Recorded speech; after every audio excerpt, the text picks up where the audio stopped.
Okay, so a reminder to everybody, we do record this. We post on our YouTube channel. If you haven't been there, if you missed a meeting this year, one of our Zoom meetings, you can watch. They're all there now. I'm also happy to tell you that we have a website up. It's very simple, but we know there are some folks who don't participate on social media, and we want to be more easily found. So all the contact information is available on our website.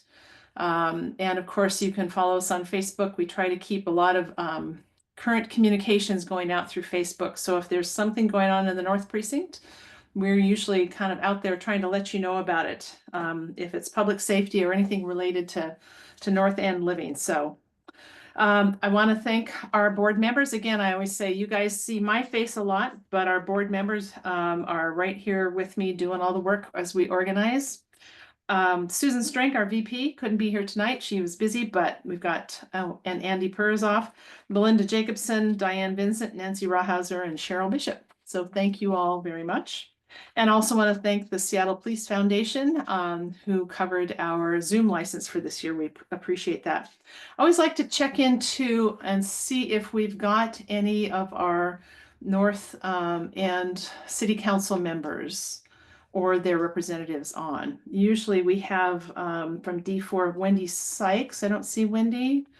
Kathy Moore's liaison is Henry Pollitt, and Dan Strauss's is Joel Raphael. They are great because if they do log in, remember your city council member is a great resource if you have something that you need help with. SPD can be one resource, but your city council can be another. Also want to call out that our next meeting will be on May 7th. And we are now in the season when North Precinct Advisory Council does elections.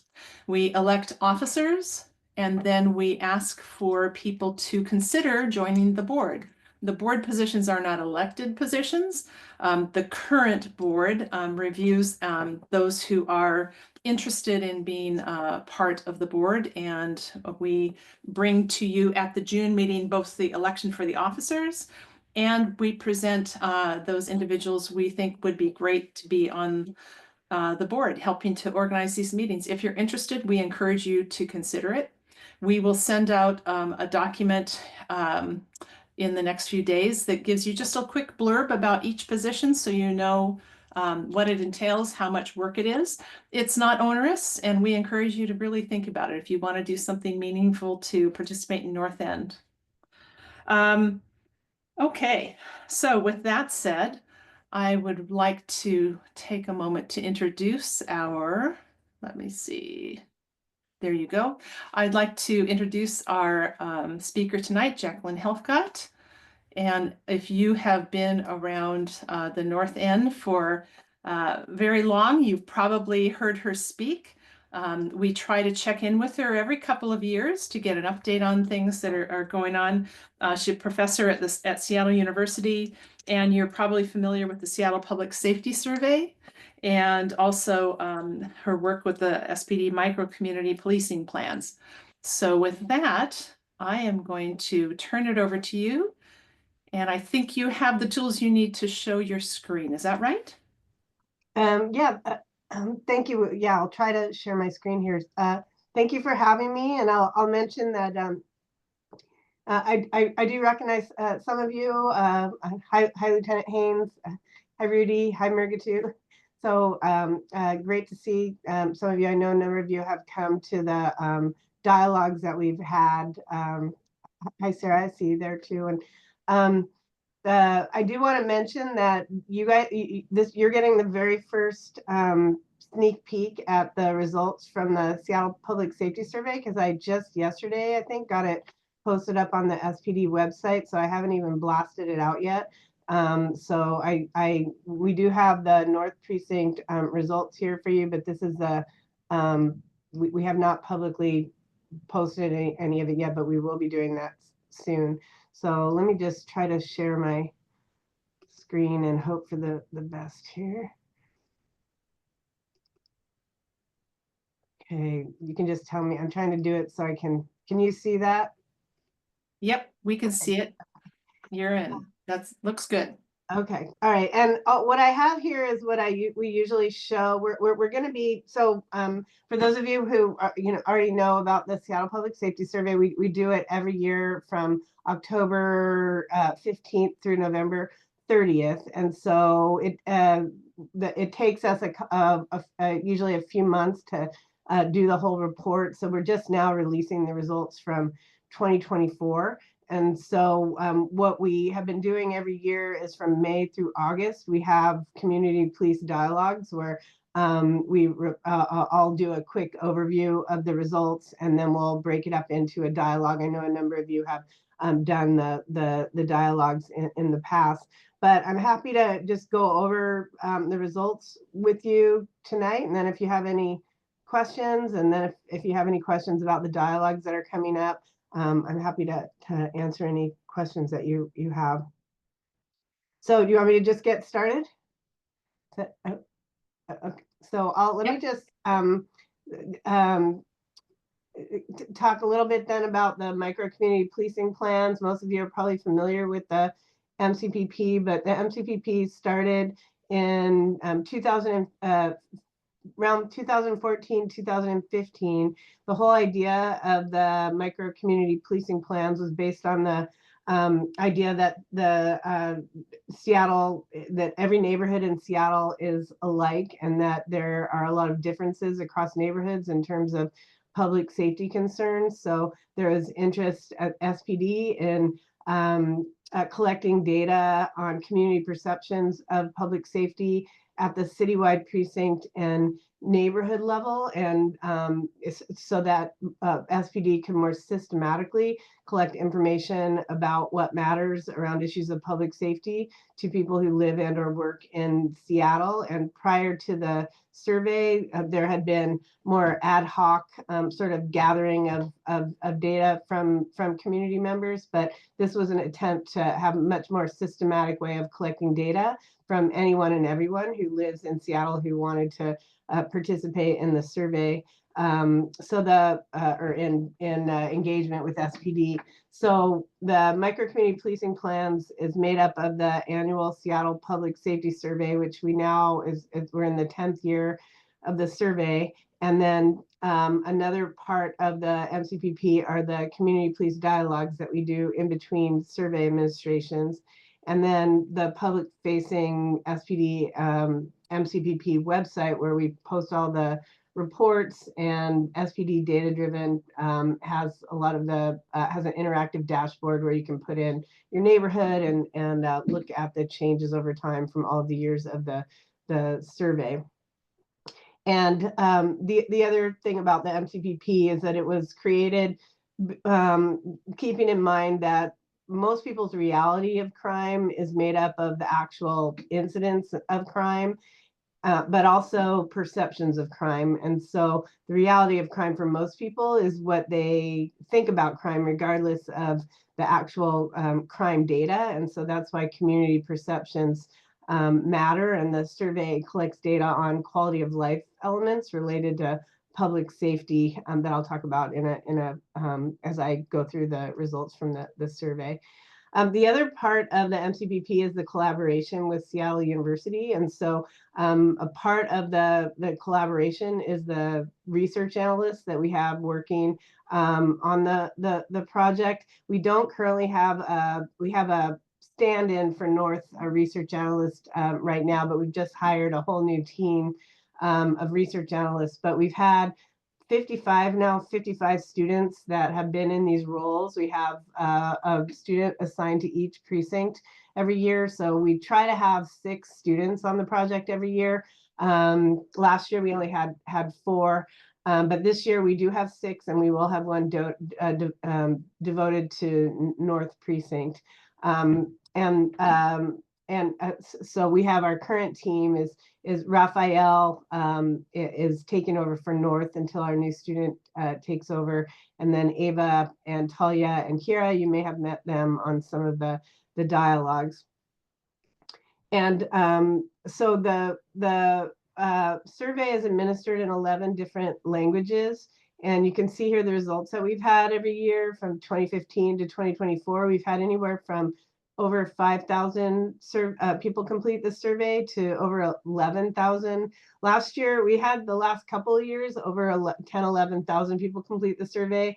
For some reason, last year we had just 7,500, and usually every year, about half of the people that take the survey leave pretty detailed comments in response to the open-ended question that we have at the end of the survey. So we have a lot of qualitative data that are people responding to the open-ended question at the end, where we ask, is there anything you'd like to add about public safety in your neighborhood?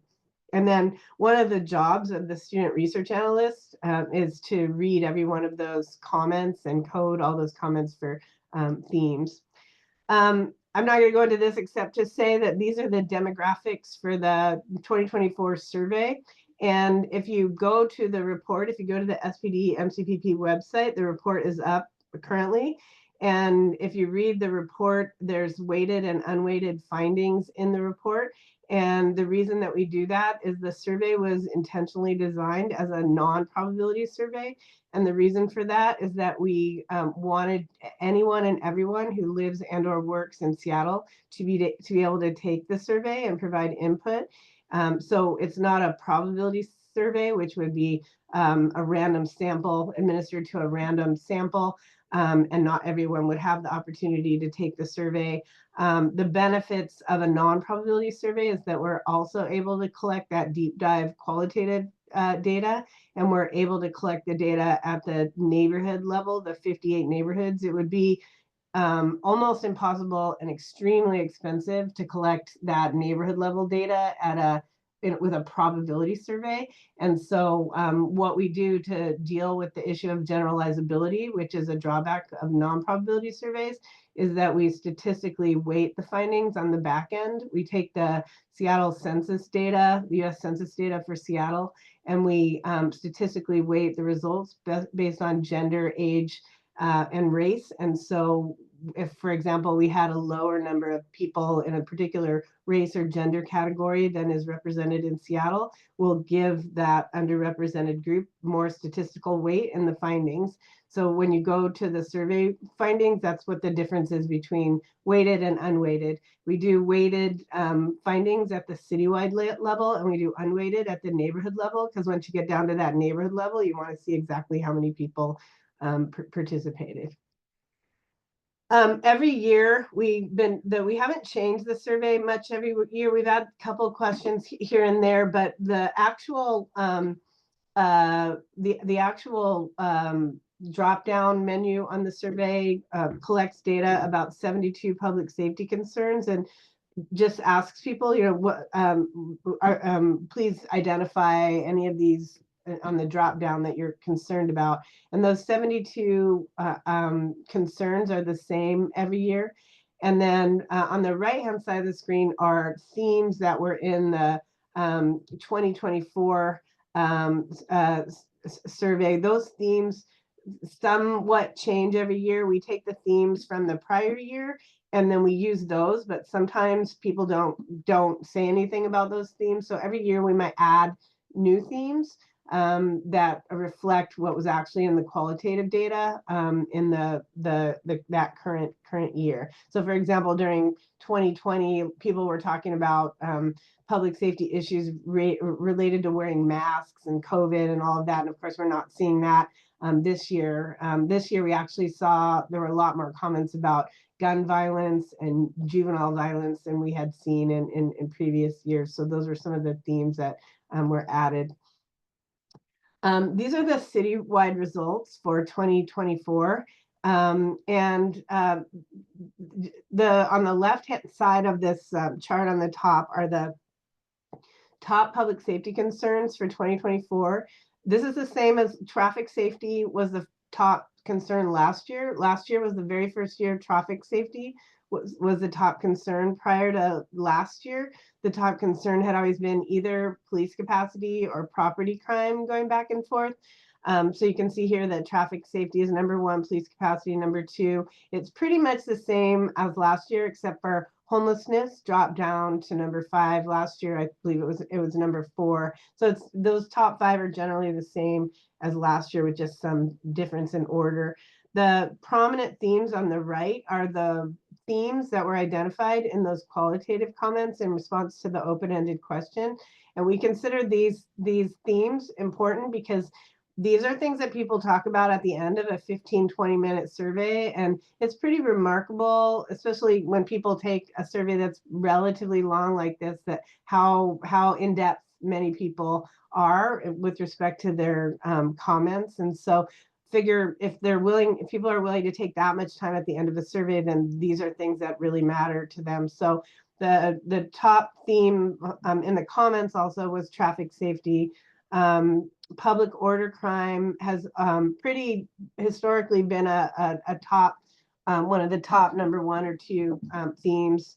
So number 2, public order crime is people talking about anything from just public order, lower level misdemeanor type crime, like open air drug activity, loitering, littering, prostitution, those types of crimes. And then property crime, laws, police, accountability, number 4, and then gun violence. So that's the big difference with the themes this year. Gun violence made it to the top 5. We hadn't seen gun violence in the top 5 citywide before.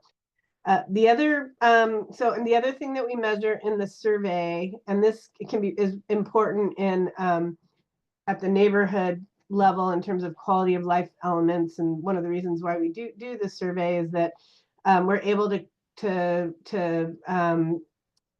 collect data at the neighborhood level on public safety elements related to quality of life, including police legitimacy, which is how people feel about the police, trust, the degree to which they trust the police. Social cohesion is the degree to which people rely on their neighbors, trust their neighbors. Informal social control is the degree to which people are willing to get involved in public safety, such as coming to a meeting like this or being part of Block Watch. Social disorganization is people's perception of public order type misdemeanor, disorder type crimes. And then we measure fear of crime. And those items are rooted in the literature on collective efficacy and the idea that when you increase neighborhood cohesion and informal social control, that has an impact on people's feelings about crime, fear of crime, but it also can have a potential impact on reducing crime. And so the biggest takeaway for 2024 is that this is the first year in several years that police legitimacy rating went up. So you can see on the police legitimacy, I'm looking at, I'm obsessing on the fact that this is spelled wrong here. The police legitimacy is not spelled correctly, so sorry about that. But the police legitimacy, like last year, I think was in the 30s. And so this is the first year we're seeing it citywide. Police legitimacy ratings are going up for the first time since 2020. They took a nosedive in 2020. They, at the very beginning of the survey, 2015, they were up above 60 and then went down to in the 30s in 2020 and now going trending back up. So that's good to see. And so you can see on the right hand citywide the changes over time, and so police legitimacy has gone up. Fear of crime has gone slightly down, and social disorganization has slightly gone up, and social cohesion has slightly gone down, and informal social control has gone down citywide. The other data that we collect is we have questions asking people what they think about Seattle police specifically and police in the United States generally. And so up till 2020, Seattle police was rated higher than police in the United States. You can see here that the rating is still lower than police in the United States. And then we have this data for every precinct and then for every neighborhood. So if you take a look at the survey, you'll see or at the survey results, you can see it by neighborhood. So these are the results for North Precinct. So pretty much the same as the citywide, except for homelessness is number 4. And then on the top concerns, and then you have fear of crime is in the top for the prominent themes. And then you can see that North has a slightly higher police legitimacy rating, a slightly higher social cohesion rating. And then these are the, this is the changes over time for North Precinct. And feel free to stop me if you have any questions as I go through this. This shows the top concerns highlighting North in comparison with the other, the other precincts. And so you can see that there's some, variation. It's kind of been interesting for me to see some of the changes the last few years with traffic safety being so prominent throughout the city, because it used to be that traffic safety was the big issue in Southwest, but it wasn't a top issue in the other precincts, and you would see violent crime more in South, but now we're seeing violent crime as a theme in some of the other neighborhoods. And so one of the things, just in my own observations, from just sort of standing back, that there's much more similarity across some of the neighborhoods over time in terms of the general top concerns and themes. Jacqueline, I'm going to interrupt just a moment. It's Katie.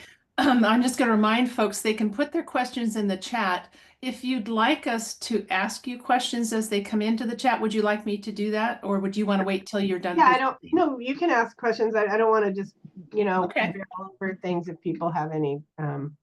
Well, the focus on traffic safety right there, it's one question is, it's surprising to see traffic safety as a top issue for 2024. How is traffic safety defined? Here in the North Precinct, we hear so many reports about issues of violence, prostitution, drugs along Aurora, plus recent violence and parks issues in North Seattle. So what do you think drives that? Traffic safety, that's a great question. Traffic safety is very broad in the sense that there's a lot of different items that are pulled together that are collapsed into that traffic safety. So it's anything from speeding cars to cyclists having interactions with cars, to cyclists and pedestrians, to parking, abandoned cars, transit issues. And so a lot of that is in there. And then if you look in the report, there's a really detailed appendix that's probably more than anybody ever wants to look at.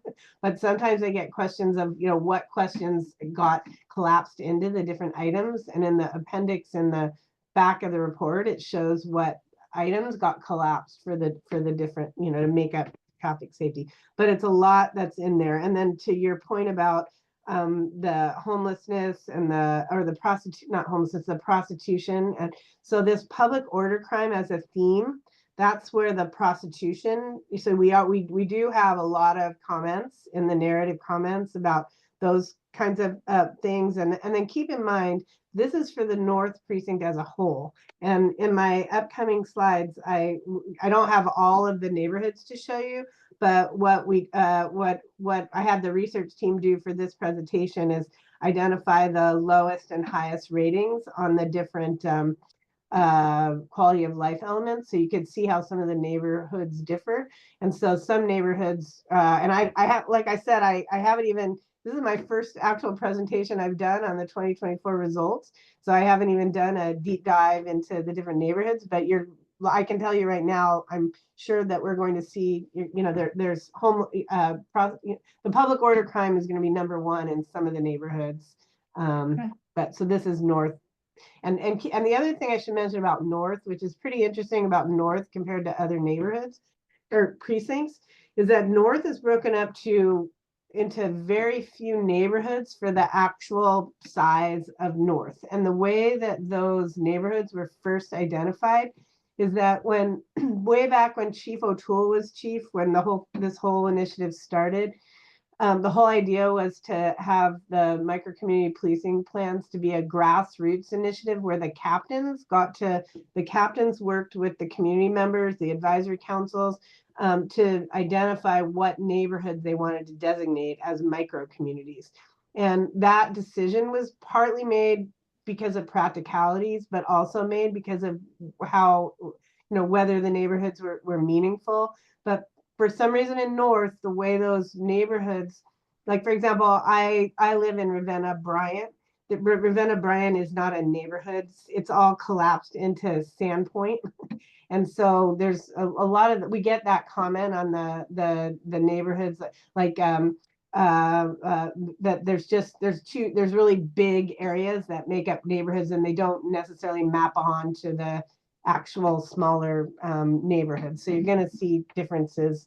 What I wanted to mention about that is so like, for example, I'm trying to think of all the neighborhood, like Sandpoint, Laurel. I'm just thinking because that's the neighborhood I'm in. Sandpoint, Laurelhurst, View Ridge, Wedgwood, like Bryant, Ravenna, all of that is in like a lot of chunk of that is in Sandpoint, and you've got a lot of differences that are collapsed into those neighborhoods. So it's just something to keep in mind when you look at the neighborhoods. A question that relates to that, Max asks, survey has 58 neighborhoods, but the police incident dashboard shows 60 neighborhoods. What is the difference? And is it in the North Precinct? I don't know. I'll have to look. So I don't know if that's not been updated. So I don't know what the 60 neighborhoods are, because there has been over the last few years, and I've been working with Lauren Afterly, who heads the data driven at SPD there's some disconnects between the MCPP and the like the sector, the way that SPD collects the data. I don't know if what's on the website now doesn't have the change that was made to the change that was made for the international district. That was one of the only changes that we've made in the last few years, is that the international district used to be broken up into two, and then it was put into one. So I would have to look at that map to see what's going on with that. So if it's not the North Precinct, we're okay. Yeah, it's not the North. The North has been the same as far as I know. I could be wrong, but I don't know. Lieutenant Haynes, do you know? If anybody else knows, let me know. That's okay. We have other questions. Let's move on to another question. How much are the public safety survey and the resulting reports an education tool for the SU students versus a usable tool for the SPD? Oh, that's a great question. This was not designed as an education tool for the students. This was designed as a service for the city, and the students were added as a resource for the city. And so the students are paid, they're paid through Seattle U, but they're civilian employees with Seattle Police. They get background checked, the same backgrounds that civilian SPD employees get. And the idea was that they are to be helping with police community engagement. So it's not, I mean, they do get a lot out of it. We've had the whole idea on my end as a professor and as a researcher is, especially as a criminal justice professor, you do not want ivory tower people going into criminal justice. You want students to have practical experience and learning how research matters, how theory and research makes its way into practice. And so that's what they get out of this. And also they're working with the Seattle police personnel, and that is educational for them. I forgot to mention when I had the screen with all the photos of the students, but many of those 50 students that have already have been research analysts have gone on to be Seattle police officers and crime prevention coordinators. You've got a couple police officers in North that I know that were our research analysts. We've got Jen Satterwhite, who's the Southwest Precinct crime prevention coordinator, was one of the RAs. Caitlin Yep is your North Precinct crime prevention coordinator. She used to be one of the RAs. So it's just a learning opportunity for the students. That's great. And I think this next question was probably triggered by one of your comments about sort of, the size of the groups, the neighborhoods in North Seattle. The question is, do the precincts in practice actually use micro-community reports to customize policing to their neighborhoods? Well, so that's another great question. So in the early years of this initiative, there was an attempt to take data, and I worked, at that time with the crime analyst with Seattle Police to try to get what they called neighborhood policing codes to show, and we had in the early years, and we still have them now. We're going to try to revamp them up. So I'd be really interested in hearing any of your thoughts on this. And I know Lieutenant Haynes and I and Captain Davisson have talked a little bit about it, and I'm happy to hear any thoughts that you have about this. But there was an attempt in the early years to actually measure the degree to which patrol officers were responding to the priorities and strategies that were developed in response to the data that was collected in the survey. We're not able to do that anymore because, and I won't go into detail about the logistical details on that, but the reason why we started the dialogues is that we used to, in the early years of this, we used to do focus groups instead of the dialogues where we would just have community members. But then community members kept saying we want to connect with SPD personnel. So we started using the dialogues as a way to share the findings of the survey and then have SPD personnel engage with community members to talk through some of these findings. And so we've been doing that the last few years where we've had captains, officers, crime prevention coordinators, other command staff where community members can come, they can hear the data, but they can also talk about their real-time concerns and then connect with the personnel to respond to real-time stuff. But back to, and I don't want to go on and on about this, but the micro community policing plans is because for each of these 58 neighborhoods, we have micro community policing plans. We haven't really used those actively since we started doing these dialogues, but we certainly could be using them again. And I've been trying to think of ways that we could revamp them. And the plans, what they have are priorities and strategies, where you can take the findings from the survey and you could identify, okay, this is what community members say are their top concerns, and you could take those top concerns and identify let's say 5 priorities for each neighborhood and 5 strategies, or 3 priorities and 3 strategies. And so there's a lot of useful data that can be used to develop those plans. But for now, mostly what we do with this is the data is available for anybody to see, and we use it as a way to have these dialogues between community members and police. Great. You mentioned early on that the low response rate for 2024. How do you think that impacts the year-over-year statistics? And is that what you consider a sufficient response to have strong data, or do you feel it leaves you less comfortable that the data is as strong?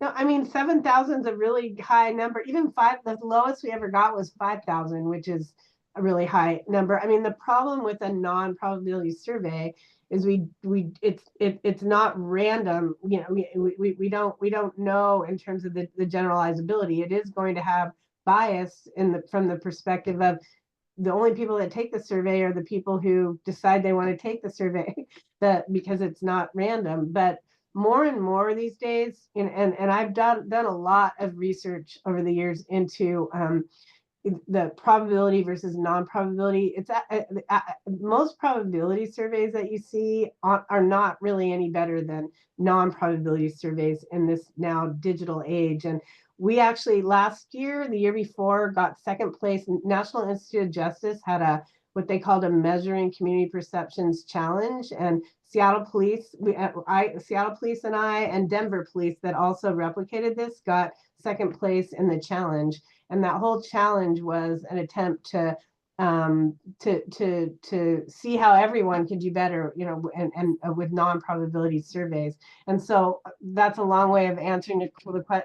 No, I don't think that it's a problem to have 7. I don't think it's any different than, given the nature of the survey, and especially in North. I mean, we have, over 2,000 people in North. North has always been the biggest. Very Yes. well represented in the survey.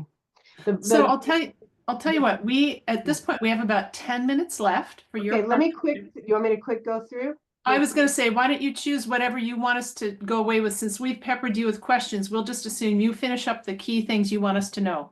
That'd be great. Okay, well, let me just, so these are the results from the just north compared to the other, and you can look all this up in the report if you want to look at it. I just want to, and this is the north compared to the other neighborhoods over time, but I just wanted to show you the, and then this is the ratings on the, so this is something that can be helpful to look at just in terms of the differences between the different precincts. And, you know, what you really want to see in any neighborhood is, you know, high ratings of police legitimacy, high social cohesion, high informal social control, low social disorganization, and low fear of crime. And back to your question of how this information can be used, I think that it can be used in ways that it hasn't been used, that this is information that any community member in the city of Seattle can take this and say, you know, let's say, and I'm block watch captain in my neighborhood. Let's say somebody's a block watch captain and they see that their neighborhood has low social cohesion. And so they might say, okay, well, we need to work on social cohesion in this neighborhood because we know that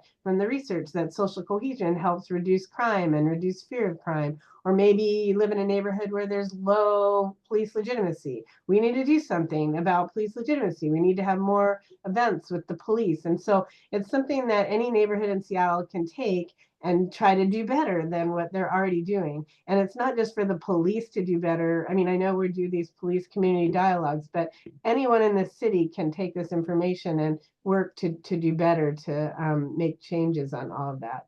I see Rudy has, do you want me to keep going, or Rudy, do? I think you should keep going if you would, and then we'll get back to questions if we have a minute at the end. Okay, so these are all the neighborhoods in North, and so this can show this you know, figure right here just shows the differences between the different neighborhoods in terms of those quality of life elements. So this is what you can look at and say, okay, we need to look at, we can see here that that fear of crime is highest. Are these colors right here? I don't have it on the screen. Sometimes the colors don't, but we can see here that some of these don't look right because I don't think fear of crime is that. But I need to double check these because, like, again, this is the first. But this you can see the differences across the different neighborhoods in terms of the different quality of life elements. And so let me just, and so here you have an example of what the lowest and highest rating on police legitimacy, where you have Fremont had rated police 33 on a 100-point scale, and you have Sandpoint rated police 61 on the 100-point scale. So that's a big difference in neighborhoods, and this is an example of what I was talking about. Well, we might want to work on police legitimacy ratings in Fremont. Why are people rating police so low in Fremont, for example? So and then we have, this is the lowest and highest fear of crime. The lowest fear of crime is in Fremont, and the highest is this is what I was surprised at when I just saw it on the other screen. And again, I haven't dug into this, but it is a little bit surprising that is this right? Yeah, that Sandpoint is the highest fear of crime. I don't know if that's some of what's been going on. I don't know if any of you have explanation for that. I'd have to dig deeper into that. But the fact that you have gun violence showing up in Sandpoint is kind of unusual. We haven't really seen that in prior years. Roosevelt Ravenna had the lowest social disorganization. Fremont had the highest. And you can see here some differences in the top concerns, with Fremont having drugs and alcohol in the top 5, violent crime in the top 5. You have lowest and highest on informal social control here, which is Fremont and Sandpoint. You have lowest and highest on social cohesion. This makes sense. University District has lowest, and Roosevelt Ravenna highest on social cohesion. And then the other, we don't really usually put this in the survey, but we've been watching this because and you know, in 2020, there was a linear relationship between age and ratings of police legitimacy, where the lower the age, the lower the rating in police legitimacy. So you'd find people in their 20s who are rating police 20 on a 100-point scale, and people in their 80s who are rating police 80 on a 100-point scale. And so I've been watching this the last couple years, and it's interesting to see this year that it's definitely not as dramatic as what we were seeing in 2020, 21, 22 on some of that. And then the last thing I'll say, and then any other, is on Monday, this Monday, it's not too late to sign up. We have, we're doing two types of before the badge, or with two types of dialogues. We're doing the before the badge dialogues with the new Seattle police recruits in the before the badge training program. And that's an opportunity for community members to meet the new recruits, help the new recruits learn about their precinct and their neighborhoods, tell recruits what they would like to see in new officers.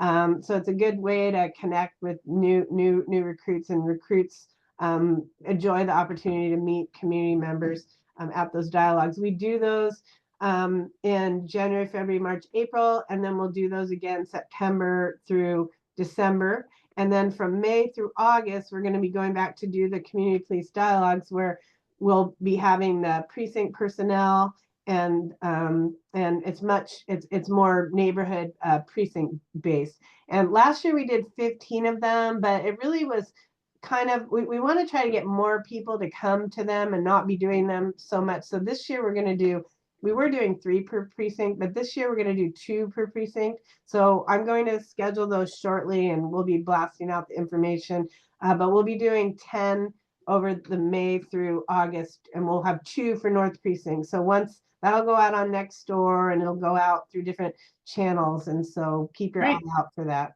Be sure and let us know, and we'll be happy to share that. And Rudy does have a question. It relates to the before the badge, and we haven't really touched on that as much, and unfortunately we don't have time. But his question for you is, do you agree that taking a job as an SPD officer means assuming risks to one's reputation, family relationships, and friendships, as seen in recent cases where officers were cleared of wrongdoing but still faced harm to their personal lives? Do you want me to stop? I'll stop sharing here. There you go. That was quite a long question. He asked, can you summarize that quick? He's asking if, in your work with before the badge, whether or not you think that taking a job as an SPD officer means assuming risks to one's reputation, family relationships, and friendships. And he's referring to recent cases where officers were cleared of wrongdoing but still faced harm to their personal lives. And I suppose part of the question would be, in terms of before the badge, how does that affect recruits coming in and such? Well, it's an interesting question. And if you go to the SPD before the badge website, you'll see our most recent report that we've done, where another project I'm doing is an evaluation of the before the badge. And so I've been interviewing every single new recruit that comes in for that project. And one of the questions that I ask them is what are your family and friends think about, how do they feel about you getting hired by SPD? And part of that is to understand people's experience, going into law enforcement. And that study is a 3-year longitudinal study looking at the impact, over time. So I don't know how to answer that question, Rudy, except to say that it does not appear from the results of that study that, that most of I was actually expecting more people in that study to say that they had lost friends from becoming a police officer. And very few, some people are saying that, and some people are saying that, people just shake their head when they find out that they're going to be a police officer, or some people are saying that they have friends that don't want to talk to them anymore. But that is very small number of them. Most people, even who are saying that they have friends that are against them being a police officer, that the more they go into training, the more people understand, that the people that are going into SPD now are really people who want to be the change that they want to see. And so anyway, I don't know if that answers your. That's great. So we're at time. And of course, one of the things that people are asking is, how can they either get your presentation so we can send it out, or you said everything is just now up on your website. Where is the best place to access all this, the new survey? do you want me to put the SPD website in the chat? That would be perfect. And then we'll include it in our meeting minutes and when we send it out so that people know where to look. That would be perfect. And the report is on the website. I don't have I will be showing the PowerPoints. Normally don't I share the PowerPoints, and I noticed some edits that I need to make on that one.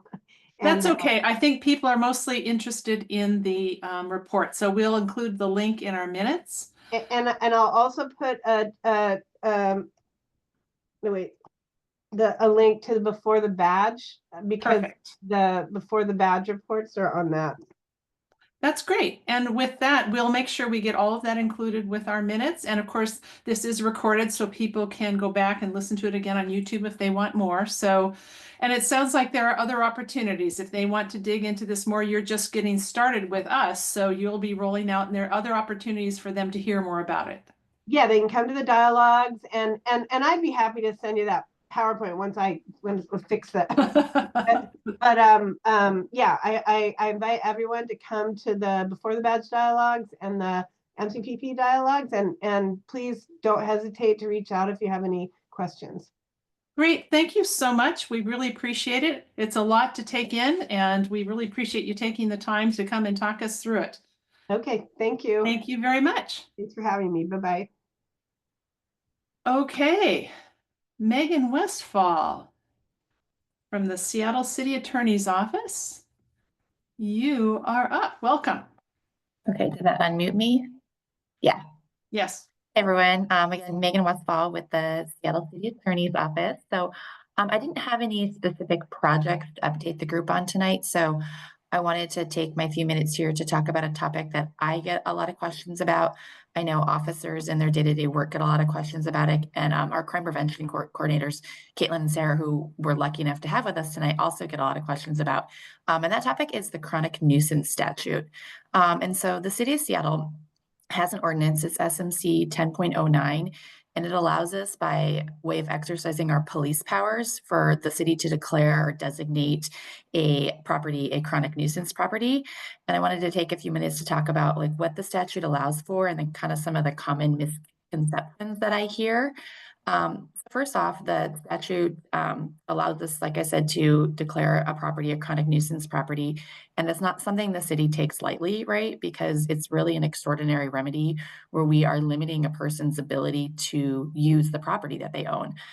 So with that said, in my time in the North Precinct, in the 8 years I've been there, we've used the statute 3 times to declare a property a chronic nuisance. And all 3 of those, as I'm sure this group is familiar with, involve motels on Aurora, where we had ample evidence of gun violence, human trafficking, narcotics trafficking, other serious violent offenses that were happening there. And just to note, so while this statute can technically be used on residential statutes, historically and typically we use it with commercial businesses, so your motels, also problematic nightlife establishments, which we don't have a lot of those in North Precinct, but other areas of the city definitely have those. Again, the only person that has the authority to declare a property a chronic nuisance is the chief of police, and that's just what the statute says. So I'll often get requests from constituents asking me to do that or asking my office to do that, and unfortunately we don't have the authority to do that. What we do though is we work with SPD directly, analyzing the situation, and then providing the legal advice and support in order for SPD to act to declare a property a chronic nuisance. But again, ultimately that call lies with the chief of police. The statute also requires really specific offenses to have occurred on the property. So kind of 2 things there. Often I hear people, and they think of the phrase chronic nuisance, and they think chronic meaning, something that's happening regularly and for a long period of time, and nuisance is, something that's kind of annoying or bothersome. So if someone has a neighboring property that's maybe playing loud music and partying at all hours of the night, or there's trash in the front yard and cars everywhere and whatever, people think that because those things are bothersome, and that's always happening, that it meets the definition for a chronic nuisance. But that's actually not how the statute works. So like I said, it requires really specific acts. It requires serious offenses under the RCW, and that's going to be like things such as homicides, assault ones, rapes, human trafficking, and other types of serious offenses. It also allows for us to utilize offenses under the municipal code, and that's going to be things like assault and prostitution, and things like that. A lot of crimes which, happen all over the city and are problematic to people and bothersome and nuisance like theft and trespassing, those actually aren't included in the statute. And there's no civil citations or civil offenses that are included, right? So playing loud music like at a house party or something, or having liquor available or something like that, that's also not going to be included. Another thing there to remember is that the nuisance activity has to take place on the property. And that's a big one that we struggle with sometimes, because a lot of times the people that are visiting the nuisance property spill out into the public right of way, right? Into the street, into the sidewalk, into a nearby parking lot or something. And that's where the actual nuisance activity then takes place. And unfortunately, we can't use that under the chronic nuisance statute because it's very specific that the activity must take place on the property, even though we all know that the property is the reason for the nuisance activity occurring in the neighborhood. But that's just an issue that we have to deal with. Additionally, the bar is somewhat high for the number of activities that are required. There have to be either 3 nuisance activities in a 60-day period, 7 in a 12-month period, or SPD has to serve 2 search warrants for controlled substances on that property in a 12-month period. And we've really found that hitting kind of those magic numbers is sometimes difficult to achieve.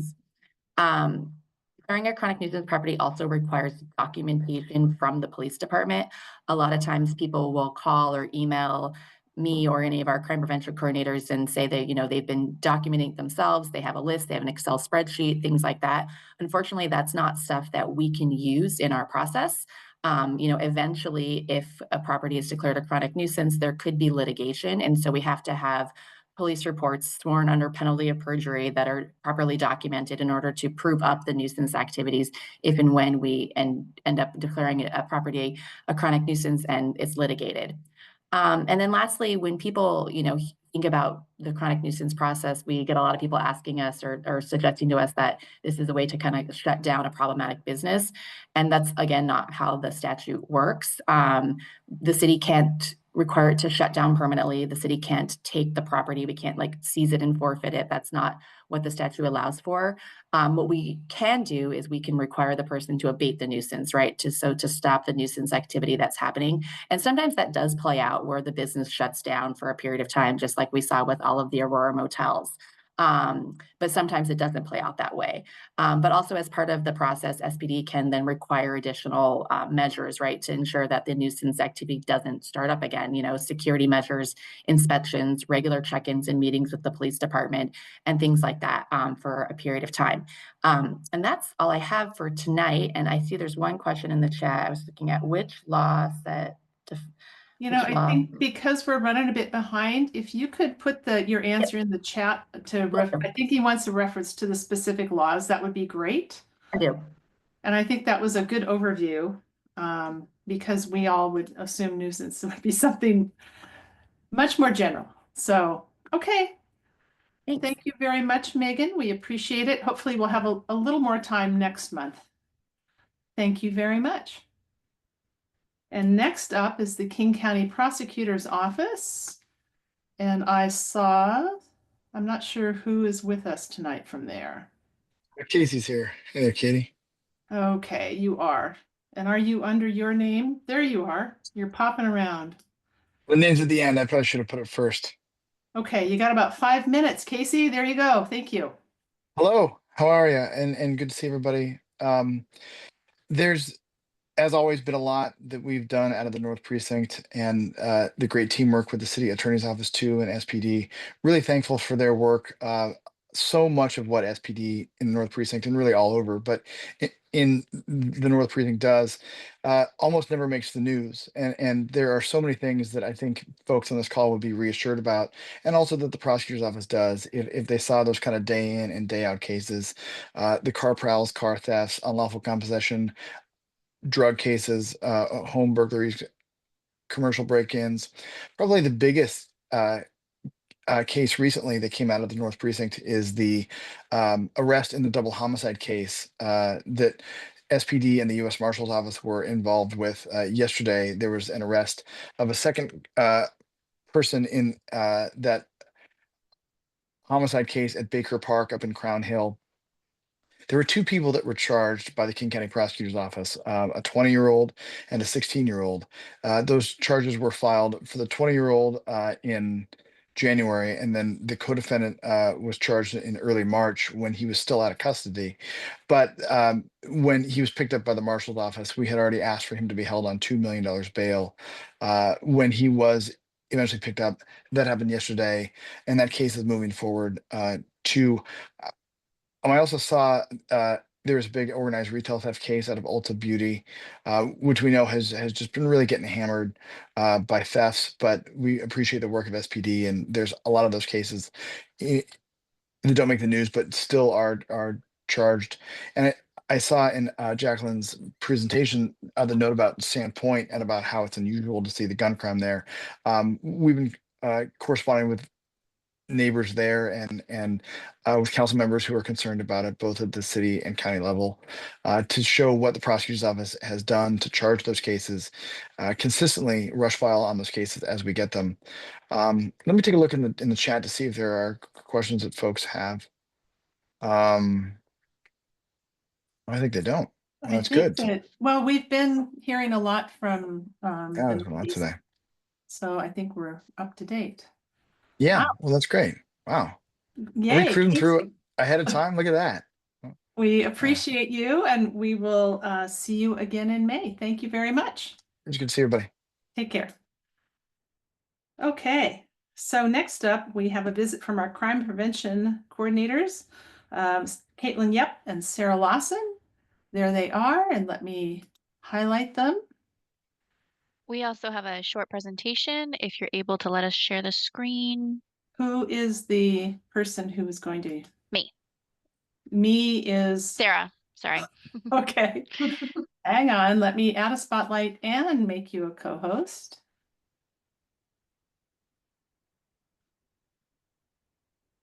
Do you have the tools available now? Yep, looks like it just went. If Great. everyone can see the presentation, then we And are yes, you A-okay. can, and you've got 10 minutes. Thank you very much. Awesome. Well, wonderful. So we are, this is the last NPAC that we're going to be attending for the year. So we are going to do summer tips. We're getting into nicer weather, although you wouldn't know it today with the rain and the sun and the rain and the sun. But we are getting into summer, and so we want to make sure that everyone kind of stays safe as we kind of get out there, school lets out. So we're going to go over some basic summer tips, some events, and then some announcements at the end. So starting off, if my partner wants to get us going. Cool. Can you guys hear me okay? Yep, we can. Perfect. So we're just gonna breeze through some of these so that we can definitely talk about an event that we have coming up, and then also so we can try to get back on track on time. So the first one we're going to talk about is ensuring all your garden tools are secured in your garage or storage shed, especially with people being out and about and we're starting to garden. We want to make sure that we put our tools away, especially when it comes to ladders. When we do security assessments, I tend to see ladders a lot, just kind of like willy-nilly, and you don't want someone to be able to just walk away with it. So try your best to chain it to a fence if possible, or put it in your shed and then have a lock on your shed, preferably what we like to call a puck lock. They're circles, the throw's shorter, harder to cut. So we definitely recommend a puck lock for your sheds. Next up, as we're kind of out and about working in the garden, working on the house, don't leave your garage door open while you're working outside in the backyard. Criminals kind of look for opportunities such as an open backyard, open garages. So if you're in the backyard working on the kind of lawn, or you're out there with a barbecue and your garage is open, letting people in, just kind of keep in mind that you're also letting unknown people in. So just make sure that you're keeping your garages secure and you're keeping those garage door keys with you when you exit the vehicle versus leaving them in the vehicle. As we're finding that we've seen a couple cases over the last couple of years where people have their car broken into at a grocery store and their garage door opening will be stolen, and then somebody will go straight to their home to break into the home. So just kind of make sure you're keeping those with you. So this is a long one, so I'm not going to read it, but I'll just go over it about trying to avoid home improvement scams or deception burglaries. People are out and about and kind of walking around more. Unfortunately, my parents fell to a scam about fertilizing their lawn one time. So just making sure that you get a card from these people that you can call and verify the company. If they're legitimate, they won't mind you looking into their company, especially if you're looking to hire anybody. So just keep an extra eye out for the people that are walking around in your neighborhood. And if they're trying to come see your house, make sure that they're a legitimate company before letting them through your door. Mm-hmm. And a pushy salesman, you should always be able to tell them to say no. And if they get mad at you, that's a good indicator that maybe they don't have the best of intentions. All right. So as we are in the summer months on vacations, we're going to the islands, we're going anywhere else besides Seattle. We want you to make sure that you aren't posting on social media that you're going out of town, as that's kind of like sending an indicator to everybody that you're not going to be there. Because while a lot of people do understand like who they're sharing their information to, you never know if a friend of a friend can see your profile and that friend might have nefarious intentions. And then if you have photos, just do a big photo dump after your trip. That's really trendy now. You can be like, photo dump. You'll be hip with the kids, but post after your trip. So again, you're not posting that you're out of town and that your entire house is, available for people to come in and you're not going to interrupt anything. So for 4th of July, fireworks are illegal in Seattle. So we do recommend going to look for a fireworks show. A good one that we always like, or I always like to go to, is at Gasworks Park. So it's a great one. So it's definitely a chance for you to get out and meet people and hang out with friends and family. But make sure not to set off fireworks in your own neighborhood, especially because that could start a fire. So we recommend trying to find a show. And when it comes to calling 911 on that night, unless somebody is injured or something is on fire, please don't call 911 and let them know the fireworks are going off. They're going to know. So just kind of keep that in mind. We understand that they're illegal, but they're very hard and difficult to track. So again, unless somebody's injured or something's on fire, just give us some grace for that night. Now, July 5th, that's when you can call us if people are doing fireworks. So kind of a big thing as the children are getting out of school, they're going to be playing more in the, we hope they're going to be playing more outside, but just kind of being a bit more alert for the children playing in the neighborhood, residential areas, around the parks, making sure you're driving slow, you're driving the speed limit through those areas. So if balls roll in the street or kids try to cross the street, we aren't putting them in potentially harm's way with our vehicles. And I guess Sarah kind of already gave this one away too, drive safely around parks and playgrounds, especially again, because kids are going to be out and about. We just want to be able to be alert and make sure that we're not, again, kind of with how she was saying with the ball rolling, you just want to make sure that you're keeping an eye out, keeping slow, especially around parks and playgrounds. And bicycle theft is pretty common in the city of Seattle. So we recommend that you secure bicycles out of sight when they are secured at home. If you do have to secure them in public, make sure you have a decent bike lock with a very thick cable, but also make sure that you have the serial number listed somewhere else. So if you do have your bike stolen, you can add that to the police report, because a lot of times we'll find like big caches of, found bikes, but because we don't know who they belong to, they end up kind of sitting in evidence until they're shipped off to Africa. Actually, we work with a charity out there to donate bicycles that haven't been claimed. So if you want to potentially get your bikes back, make sure that you have your serial number down. That way, if you do have to report it stolen, you can. So those are all our tips, and I wanted to talk about our drug take back day. Again, we at the North Precinct have participated in this event multiple times, and so this one is our spring. So April 26th from 10 a.m. to 2 p.m., come bring your unused or expired medication, and we will give it to the DEA, and the DEA will incinerate it, so you don't have to worry about getting rid of those on your own. We will have 2 locations that we will be collecting. At the North Precinct, I will be hosting it, and then at the Southwest Precinct, if you have any friends or family, or if you're wanting to drive down there, they will also be hosting a location. Again, April 26th from 10 a.m. to 2 p.m. We will also be announcing this out on like Nextdoor. And if you're on our email list, you'll probably get an email from us about this as well. But we just wanted to let you guys know this here. And we will look forward to seeing you guys there. Great. So we do have one last announcement. This is my last NPAC ever. I am exiting Seattle Police to go work for a different agency. So this has been it. It's been a pleasure serving the people of the Northeast Seattle. We're not quite sure when my replacement is going to be hired, but that will be announced as soon as it is. But in the meantime, stay safe, and we can answer a couple questions that we have in the chat. But I just wanted to make sure everyone knew that not to email me at the end of this, but it's been a pleasure. It'll be 3 years that I've worked here at SPD, and I'm definitely excited for the this next step. And don't worry, you guys will hear about me plenty. I will be making waves throughout the county now. I'm the county's problem. Well, congratulations. That's exciting. Thank you. We do have a question. Someone who does not live in a single family home is asking about if there are some tips available for folks who live in multifamily type housing or apartments. A lot of what we said could still apply. A lot of apartments you can have where things are stored on the balconies. They're stored kind of in like if you're living on the ground floor, you store them outside, making sure that those are secure. So things as those are easily takeable, but also kind of entice people further onto your property. And then as far as apartments, we really recommend that you get to know your neighbors and making sure that you are even if you're like if there's like neighborhood kids in the area, like in my apartment complex, we have like a courtyard area that kids will tend to hang out with. So just making sure that like if you're staying vigilant of who should be in or around the area. And then also when it comes to apartment buildings, the biggest thing is going to be the human element. So not letting people following you into the building after you. And also making sure that you're not potentially, if you have like a garage door or a door that you're closing it behind you or you're waiting for it to close if it seems like somebody's waiting to follow you in. That's great. Can you provide us with your slides so we can share them when we send out our minutes? Absolutely. That'll be a Caitlin thing. And she has the presentation and they can definitely share it with the minutes. It's all public Great. out there for everybody. But yes. Great. Thank you both very much. We appreciate it. And again, best wishes in your future endeavors. We'll see you again soon. Okay. Great. We are now at the captain's update.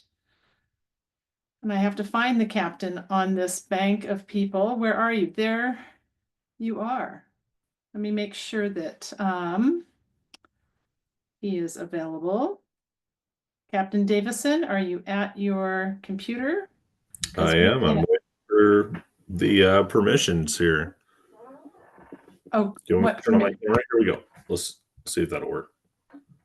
Okay, there's nothing I can do to help. Am I not coming through there? You are coming through, but I don't see your Video? picture. Huh. Audio, but no visual. Audio, but no visual. That's weird. I'm on my laptop. Let me see. Is You it have open? a slider? Yeah, it's open. The slide is open. So I don't know what's going on. Okay, Let me turn well, off my video. I'm going to turn my video off one time and then turn it back on and see if that works. okay. Well, we can at least hear you and we can see your name on the screen. Well, I apologize. I wish I could get that to work. I had to be at home tonight. I did have a family event, so That's okay. I No apologize problem. for that. And you saw me earlier. I don't know what happened in that time frame. First off, I do want to say thank you to Sarah. She's been awesome. I only started working with her in January, but she has done a ton of work in that time period, and I know that she's been available for everybody to reach out to, and I appreciate all that. So good luck in your next venture, Sarah. So going on to the stats for the North Precinct, I know we always present those first. So the overall stats, by the way, can you hear me okay? Because I am on my... We can hear Bluetooth you. headset. I've just gone back to having it be a grid of people since otherwise it's just a Yeah. black screen. So, but we can hear your Okay. voice. It's great. Perfect. So the overall crime in the North Precinct is down 19% year to date. In the last 28 days, it's down 35%.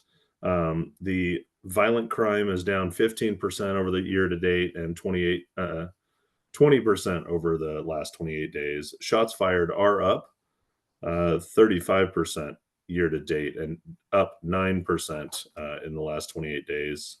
Property crime is down and both 19% in the year to date and 37% in the last 28 days. With that, kind of breaking that down further, I know you all are aware about the two homicides that we had in the North Precinct. The one with the vehicular homicide as well as the Baker Park. And I know that King County Prosecutor's Office mentioned the fact that the second suspect in the shooting has been taken into custody just this past, I think it was just yesterday or today. Rapes are down, it looks like, overall in the North Precinct. compared to previous year. Let's give percentages here. So homicide, obviously we're up. Previous year had 1. We have 2 year to date right now, and I've already mentioned those. Rape is down 26%. Robbery is down 26%. Aggravated assault is down 7%. So total overall in the North Precinct for year to date, it's down 15%. Arsons are up by 2. We had 12 year to date right now. Last year was 10. Burglary is down 25%. Larceny is down 13%. Motor vehicle theft is down 34%. So total for property crimes is down 19%. I also give the last 28 days, but they're pretty reflective. Rape is down 50. So this is all for the last 28 days. Rape is down 50%. Robbery is down 64%. Aggravated assault are on an uptick, 22% up over the last 28 days. Overall, violent crime is down 20%.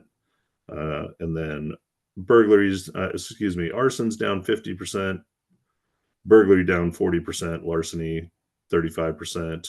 And motor vehicle theft down 44%. So total for property crimes is down 35%. So that gives you a picture of the North Precinct, just the overall.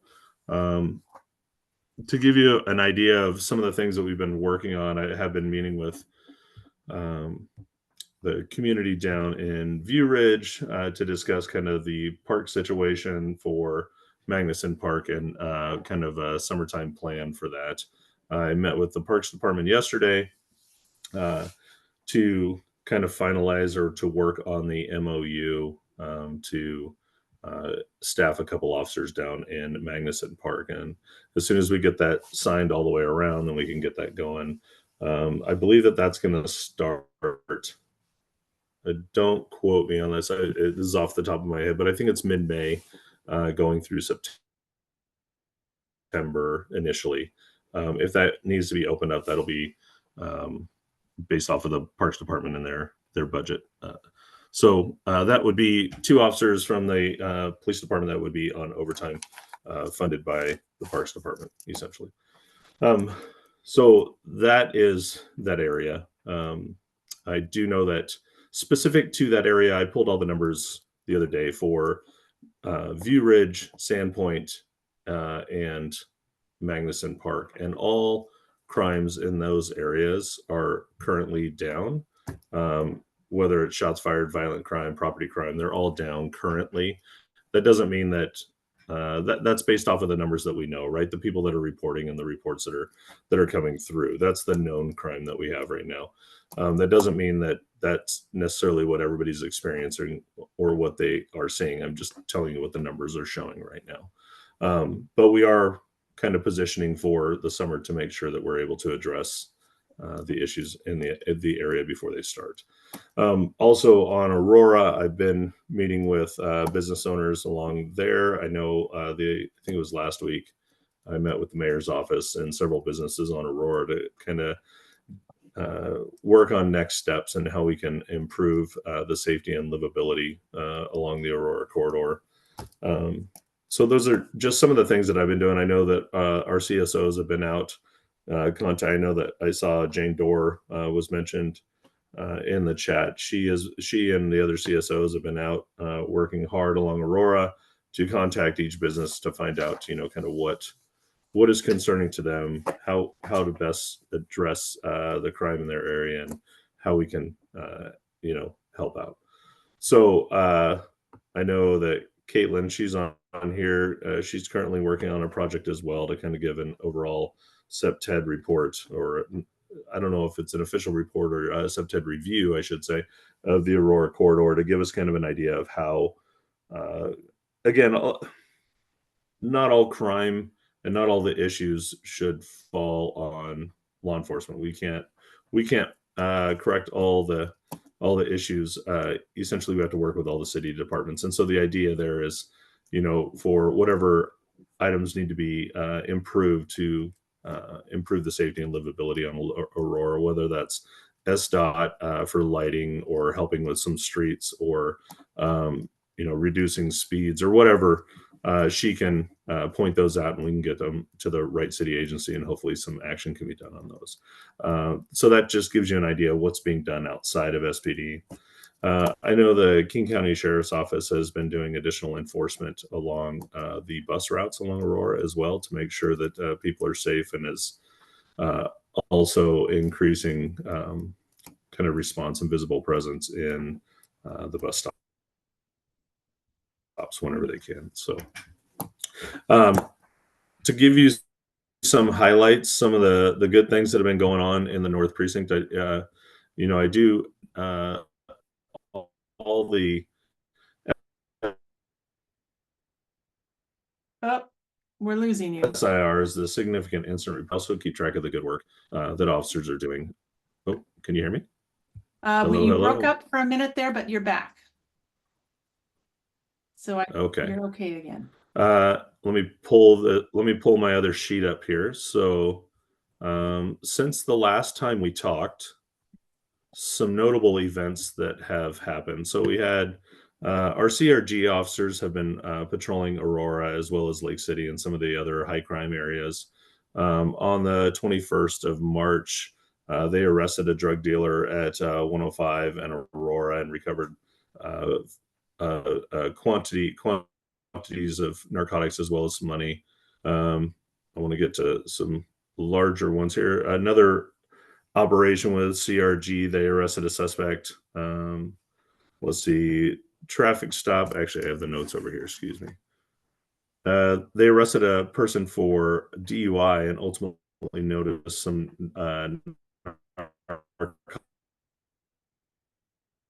You're breaking up again. narcotics in the vehicle, and they ultimately booked that person for VUXA as well. I can't help it.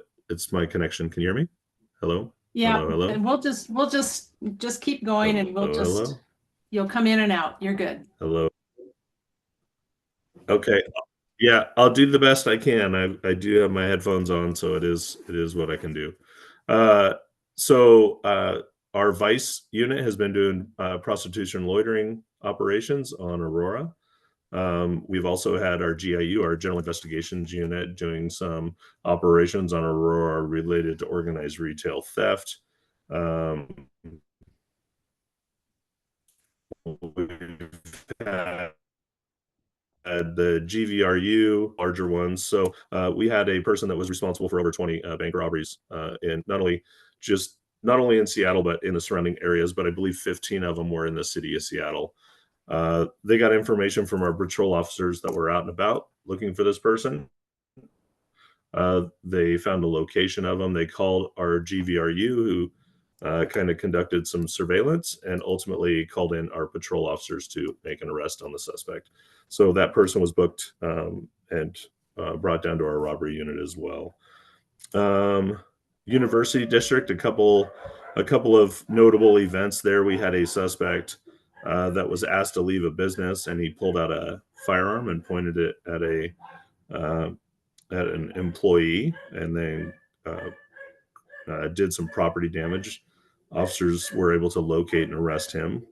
And then we had, you guys are all aware, I'm sure, about the burglary that I believe happened in the Windermere neighborhood, where the suspect fired a shot into the residence. That person was taken into custody this past month by CRG up in the Shoreline neighborhood. And then I had one more that I wanted to talk about, and then I'll open it up for questions. So actually I had two. Apologies. So we did have an officer noticed an occupied stolen vehicle up in the north end. He recognized that the vehicle had been used or had been stolen in an armed robbery a couple of days earlier. So the suspect had actually driven away from the scene. So the officer was able to do some follow-up work at the location and was able to identify the suspect in the suspect vehicle. That suspect was also involved in an armed robbery and a burglary with a shot fired. But basically, due to the officer's investigative work that he had done over the past month, was able to locate the stolen vehicle and take him into custody, which was awesome. Oh, and to give you an update, I know that you're all aware, or if you saw the news about the incident in the University District with the transgender person that was attacked, physically attacked. There was an argument between the person and then a suspect got out and assaulted the transgender person. Ultimately, patrol came to the area, did the investigation to the best of their ability, and recognized that the suspect vehicle had been involved in an incident that they were involved in the previous day, put two and two together and decided to go to the location where they had taken that report. And when they got there, they saw the suspect who tried to hide in their residence. And ultimately, due to the situation and what was going on with the assault, they ultimately called our SWAT team, who came in and ultimately found that person and placed him into custody. So that was a really notable one, because not only of the initial investigation with the compassion and everything that was shown by the officers, and then the diligence to recognize not only that they were dealing with a crime that was going to impact the city as well, and to link up those two crimes, the crime that officer had dealt with the day before, and go, this person was also involved in another crime. Let's go to that address and see if we can find them. So phenomenal work there to take somebody that needed to be taken into custody. And that person has been charged with a hate crime as well. And then this is the last one I'll go to, I promise. The other morning I was listening to our dispatch, and we had the report of an accident or a collision, and then the driver of one of the vehicles got out with a machete and started to chase the other driver and demand the car keys for their car. Officers came into the area and ultimately located, based off of a tip that there was now a person hiding in a backyard. Officers located that person and took him into custody and booked him for, I want to say, carjacking, if I'm not, or robbery. So just a lot of work. And that's the work that I point out is just a tip of the iceberg. I mean, those are just the main notable ones, but I mean, I have a lengthy list of all the phenomenal work that is going on in the North End, and our officers are working extremely hard for the citizens in the North End Seattle residents. So with that, I'll start looking for questions if you have any. Okay, so first I'll go with one that is timely, because And hopefully I didn't cut out too much. No, it wasn't too bad. We got the gist. Dawn from the University District Partners says, great work. Dawn from U District Partners says, great police work on the one you referenced about the transgender person. Thanks to SPD for acting swiftly. We have a compliment from Rudy. Captain Davisson CSO Jane Dorr has been doing a great job. She recently met with a female gas station attendant and the supervisor at the Chevron McDonald's on Holman Road Northwest. They'd been threatened and harassed with vulgar language, with retail theft. They told me today that she was very helpful and trustworthy. So thank her for him. Let's see. We've got another one. Do you have or have you regularly used the data from the public safety survey we heard about earlier from our speaker? So that information recently was finalized. I reached out to Dr. Helfgott. By the way, Dr. Helfgott helped me get into the Seattle University and get my master's degree. So I have nothing but great things to say about her. So I did reach out to her before that report was finalized, and she provided me a copy of that report, and I have been reviewing it.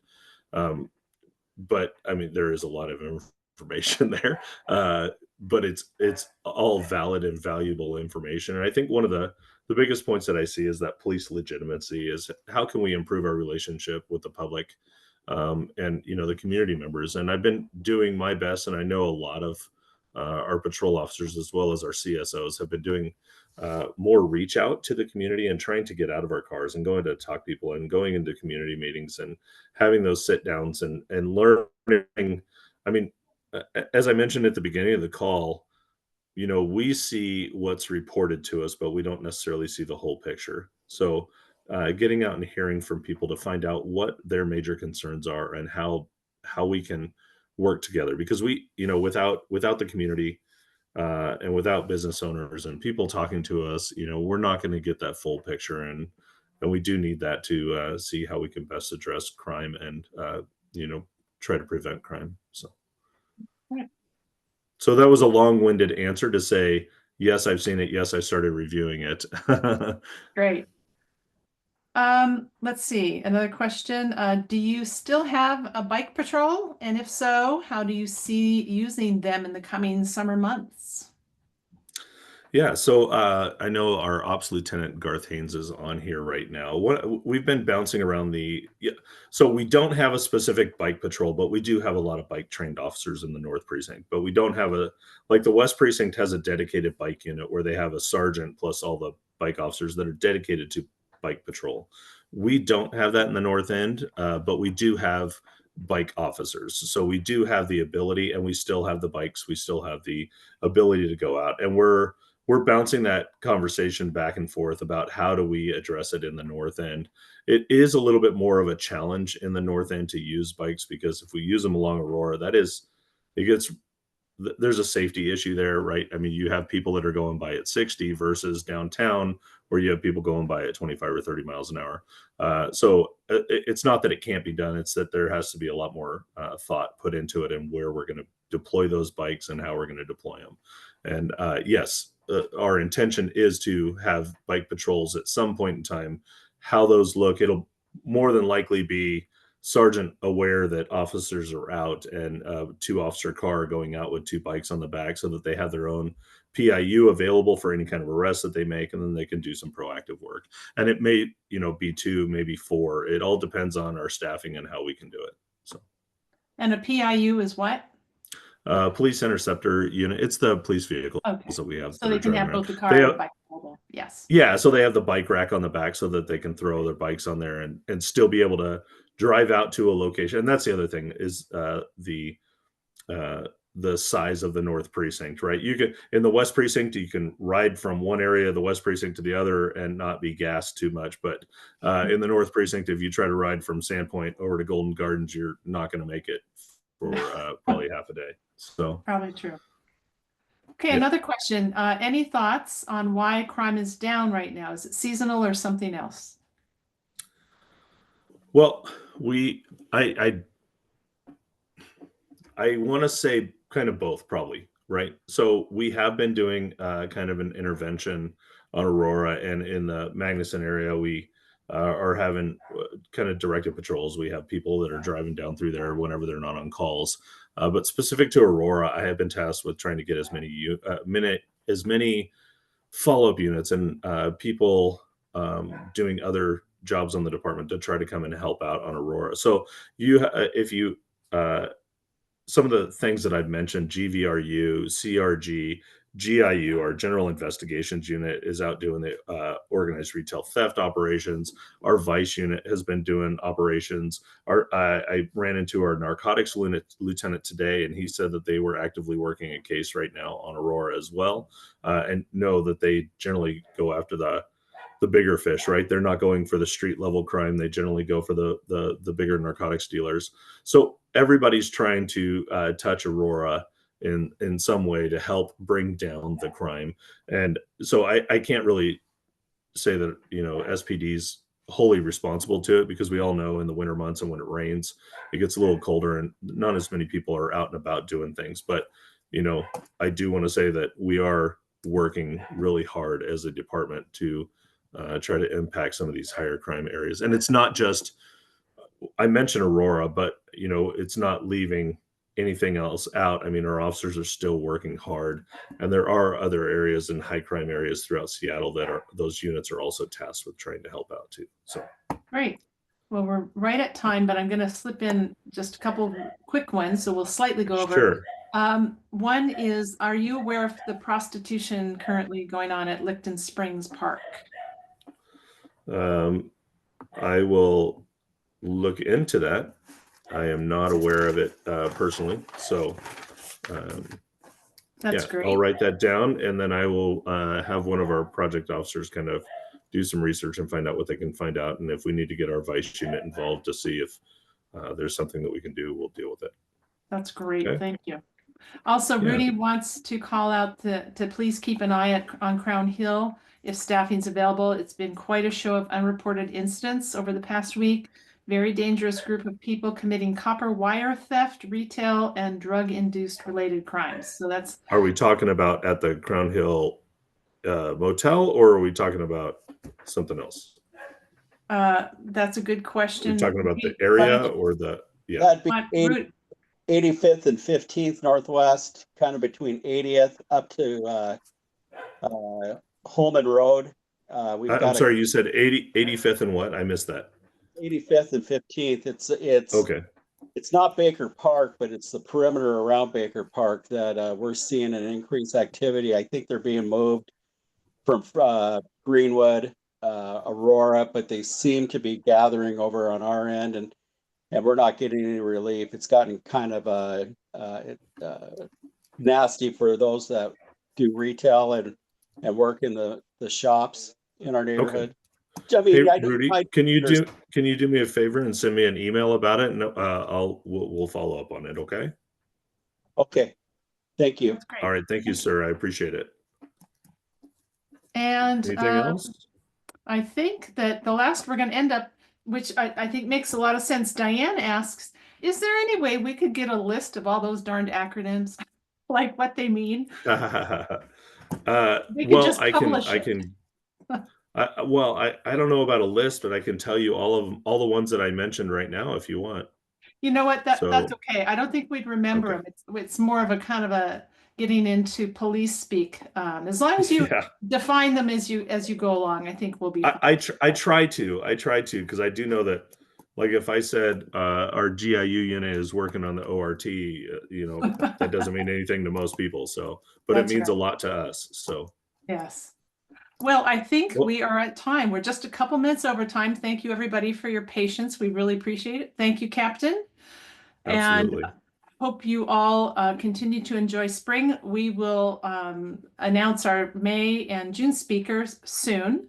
But again, look for the fact that we do officer elections. If you would like to be an officer of NPAC, or if you're interested in being on the board, which is not an elected position, but which you can put up your hand and say you're interested. You have to do so by the close of the May meeting. So look for an email to come out with information and sort of job descriptions so you'll know the time commitment. And we would love to have input from more of you as you help us to coordinate these meetings, decide on speakers, and hopefully make all of this meaningful to you and your community. So with that, I will ask that the board members stay on, and I am going to say good night to the rest of you. Thank you very much for attending.